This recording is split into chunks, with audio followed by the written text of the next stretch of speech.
Hi guys, welcome to Madly Meals. Hope you all are doing very good. இன்னும் ஒரு நல்ல ரெசிபியோட மீண்டும் உங்கள் எல்லாரையும் இந்த vlogல சந்திக்கிறதுல எனக்கு ரொம்பவுமே மகிழ்ச்சி. இன்றைக்கி பார்த்தீங்கன்னா நான் உங்களுக்காக ஒரு நான் கட்டாய் ரெசிபி தான் கொண்டு வந்திருக்கேன்.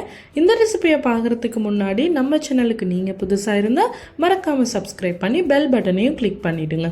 அப்போ தான் நான் போடுற வீடியோஸ் எல்லாமே உங்களை சேரும். முடிஞ்ச வர வீடியோவை ஸ்கிப் பண்ணாமல் ஃபுல்லாக பாருங்கள். அப்போ தான் உங்களுக்கு ஸ்டெப் பை ஸ்டெப்பாக இந்த சூப்பரான கீ பிஸ்கெட்டை எப்படி செஞ்சு முடிக்கிறதுன்னு புரியும். ஸோ வீடியோ பார்த்து என்ஜாய் பண்ணுங்கள். வாங்க இன்க்ரீடியன்ட்டுக்குள்ளே போகலாம். அதுக்கு எங்களுக்கு 3 பொருட்கள் தான் தேவைப்படும். Ghee 100 gram, icing sugar 100 gram, அதே போல் மாவு 100 கிராம். இதே மாதிரி நீங்கள் எப்படி எடுத்தாலுமே 200 கீண்டா எல்லாமே 200 ஆகிடுங்க, 300னா எல்லாமே 300 எடுங்க. அதுதான் அதோட ரேஷியோ. ஒரு மிக்சிங் பவுலில் உங்களோட மாவையும் உங்களோட ஐசிங் சுகரையும் ஆட் பண்ணி நல்லா ஒரு தடவை மிக்ஸ் பண்ணிக்கோங்க. கட்டிகள் இருந்துச்சுன்னா கையால் நல்லா உடச்சி விட்டுடுங்க. நல்லா மிக்ஸ் பண்ணி விட்டுடுங்க. ஒரு தடவை கீயை சேர்க்கறதுக்கு முன்னாடி ஐசிங் சுகரும் மாவும் நல்லா மிக்ஸ் ஆகவே இருக்கணும். ஸோ நிறைய நான்கட்டாய் ரெசிபிஸ் நிறையவே இருக்குது. வித்தியாசமான இன்க்ரீடியன்ட்ஸ் போட்டு அப்படி செய்கிற மாதிரி நான்கட்டாய்ஸ் இருக்குது. நான் இந்த மாதிரி உங்களுக்கு ஈஸியாக செய்கிற மாதிரி 3 பொருட்களை வச்சு எப்படி நல்ல டேஸ்டியாக நல்ல பொங்கி வரும் பிஸ்கட் மாதிரி அழகாக பொங்கி வர ஸ்டைலில் வரும் நீங்கள் இந்த மெத்தடில் செஞ்சீங்கன்னா அதுதான் நான் உங்களுக்கு இன்றைக்கி காட்டி கொடுக்க போகிறேன். ஸோ நீங்கள் நல்ல கட்டிகளே இல்லாமல் மிக்ஸ் பண்ணதுக்கப்புறமா கீயை பார்த்திங்கன்னா கொஞ்சமாக ஆட் பண்ணி நல்ல மாவை பிசைஞ்சு எடுத்துக்கோங்க. அட் அ டைமில் நீங்கள் கீயை ஆட் பண்ணிட வேண்டாம். அதே மாதிரி கீயை ரூம் டெம்பரேச்சரில் வச்சு வைங்க. கீயை நீங்கள் மெல்ட் பண்ண போகாதீங்க. இந்த மாதிரி இந்த கன்சிஸ்டன்சியில் இருந்தாலே போதும். ரூம் டெம்பரேச்சரில் இருக்கும் இல்லையா, நாங்கள் கிச்சனில் தானே கீயை நார்மலாக வைப்போம், அந்த டெம்பரேச்சரே ஓகே தான். ஏன்னா இந்த பிஸ்கெட்டை நீங்கள் அவனில் பேக் பண்ணி எடுக்க போகிறதுனால, அதாவது இந்த நான் கட்டாயை நீங்கள் கீயை உருக்கி ஆட் பண்ணிட்டீங்க அப்படின்னா இது மெல்ட் ஆகிறதுக்கு சான்ஸ் இருக்குது சம்டைம். ஸோ ரூம் டெம்பரேச்சரில் இருந்துச்சுன்னா அது அளவான கன்சிஸ்டன்சியை கொடுக்கும் பிஸ்கட்க்கு பொங்குறதுக்கு. ஸோ மாவு பார்த்திங்கன்னா நல்லா பிசைஞ்சு எடுத்துக்கோங்க. மாவு நல்லா சாஃப்டாக இருக்கணும். நீங்கள் முடிஞ்ச அளவுக்கு நல்லா நீட் பண்ணிக்கோங்க மாவை.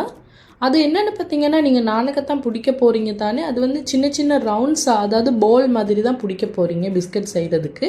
ஸோ அதுக்கு நாங்கள் அப்படி பால் பிடிக்கும்போது கிராக்ஸ் வராமல் இருக்கணும். அதுக்காக நாங்கள் மாவை நல்லா நீட் பண்ணிக்கணும். இப்போ பார்த்தீங்கன்னா நான் என்னோடய மாவை நல்லா நீட் பண்ணி எடுத்துட்டேன். நல்லா நீட் பண்ணி எடுத்ததுக்கப்புறம் நல்லா சாஃப்டாக இருக்கும் மாவு, பார்க்கவே ரொம்ப ஆசையாக இருக்கும் மாவை. ஸோ இந்த மாதிரி நான் உங்களுக்கு இன்றைக்கி கொஞ்சம் குவான்டிட்டியில் தான் செஞ்சு காட்டியிருக்கேன். உங்களுக்கு வேணும்னா நீங்கள் இதே மாதிரி நிறைய குவான்டிட்டியில் செஞ்சுக்கலாம். இப்போ பார்த்தீங்கன்னா நான் பேக்கிங் பேனில் பார்ச்மெண்ட் பேப்பரை போட்டுட்டு நீங்கள் ஒன்றுமே க்ரீஸ் பண்ண தேவையில்லை, பட்டர் ஆயில் எதுவுமே நீங்கள் ஆட் பண்ண தேவையில்லை. ஸோ பார்த்தீங்கன்னா சின்ன ரவுண்டாக, அதாவது ரோல் பண்ணி சின்ன ரவுண்ட் மாதிரி நான் வீடியோவில் காட்டிருக்கேன். அந்த மாதிரி பண்ணி நடுவில் ஒரு சின்ன டப் தான் பண்ணணும். மிச்சமே அமர்த்தி சப்பையாக்கிடக்கூடாது. ஒரு சின்ன ப்ரெஸ் தான் நீங்கள் பண்ணி நீங்கள் அதே மாதிரி எல்லாத்தையுமே ஒரே மாதிரி செஞ்சு பார்ச்மெண்ட் பேப்பரில் அடுக்கி அழகாக இந்த மாதிரி செட் பண்ணிவிடுங்க. 180 செல்சியஸில் உங்களோட அவனில் 20 நிமிஷம் மேலே கீழே சூடு வச்சு பேக் பண்ணி எடுத்துக்கோங்க.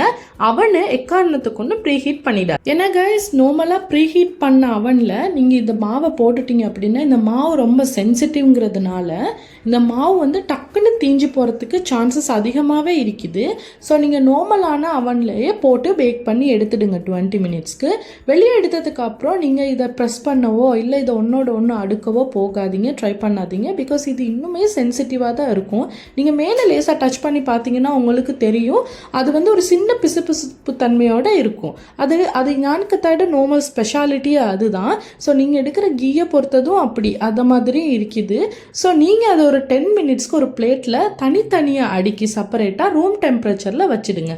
அது பார்த்தீங்கன்னா நல்லா செட் ஆகி நல்லா ஸ்ட்ராங் ஆகி நல்லா உரமாக விடும். அதுக்கப்புறமா நீங்கள் சர்வ் பண்ணலாம் இதை நல்லபடியாக.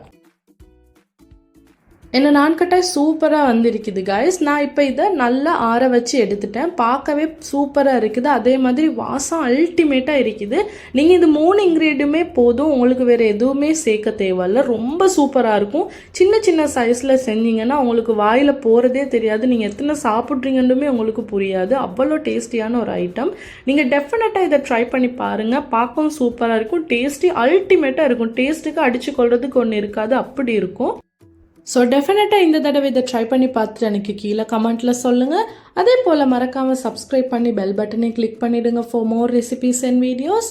இதே போல் இன்னும் நல்ல நல்ல ரெசிபீஸோட நல்ல நல்ல வீடியோஸோட மீண்டும் நான் உங்களை சந்திக்கும் வரை until then take care.